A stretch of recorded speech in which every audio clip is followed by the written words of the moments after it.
आऊज़ु बिल्लाहि मिनश्शैतानिर्रजीम बिस्मिल्लाहिर्रहमानिर्रहीम। अस्सलामु अलैकुम मेरे प्यारे भाई और बहनों, उम्मीद करता हूँ कि आप सब लोग खैरियत से होंगे।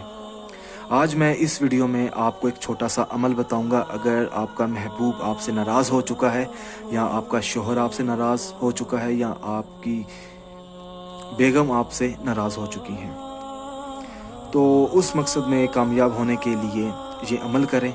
और अमल करने से पहले एक छोटी सी गुजारिश होगी कि मेरे चैनल को सब्सक्राइब करें और बेल आइकन को ज़रूर दबाएं, ताकि मेरे जितनी भी अमल हैं या वज़ाइफ हैं वो मैं आप लोगों की खिदमत में पेश कर सकूं।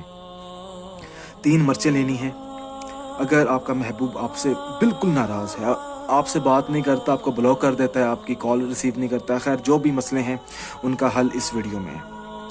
आपने एक मोमबत्ती चाहिए, आपको एक कैंडल, और आपको 3 मिर्चें चाहिए फ्रेश। उसके बाद आपने सूरत नास पढ़नी है, 41 मरतबा सूरत नास पढ़नी है। जैसे ही आप सूरत नास मुकम्मल कर लें एक बार, तो उसके बाद आपने जो मोम होगी वो इसके ऊपर आपने गिरा देनी है।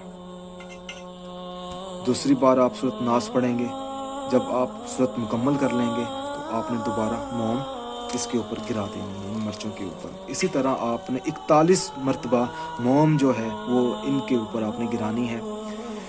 जब आप ये अमल करेंगे, आपका मतलूबा मकसद अपने जहन में होना चाहिए। आपने जो आपका मकसद है, अपना शोहर या अपना महबूब आपने अपने जहन में रखना है।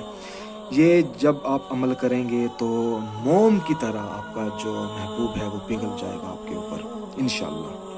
कोई चीज़ ना समझ आए तो इस वीडियो के नीचे आप पूछ सकते हैं, या मेरा नंबर इस वीडियो की डिस्क्रिप्शन के अंदर है, वो भी आप मुझसे रब्ता कर सकते हैं। ये अमल आपने एक बार करना है, इंशाअल्लाह ताला 7 दिनों के अंदर अंदर आपको कामयाबी मिल जाएगी। मगर आपने इसी तरीके से करना है, कोई टाइम मुकर्रर नहीं है, कोई दिन मुकर्रर नहीं है, इजाज़त लेने की ज़रूरत नहीं है। आपने इशा के बाद, ज़्यादा अच्छा ये है कि आप इशा के बाद करें। इशा के बाद अमल शुरू करें तो इसी तरीके से करें। 41 बार सूरत नास पढ़नी है, और हर सूरत पढ़ने के बाद एक बार जब आप कंप्लीट कर लेंगे सूरत, तो आपने मोम फेंकनी है। 41 मरतबा आपने मोम इन मिर्चों के ऊपर फेंकनी है। कोई चीज़ ना समझ आए तो फिर भी आप मुझसे रब्ता कर लीजिए। और मैं क्या कह सकता हूँ अब, जज़ाकल्लाह।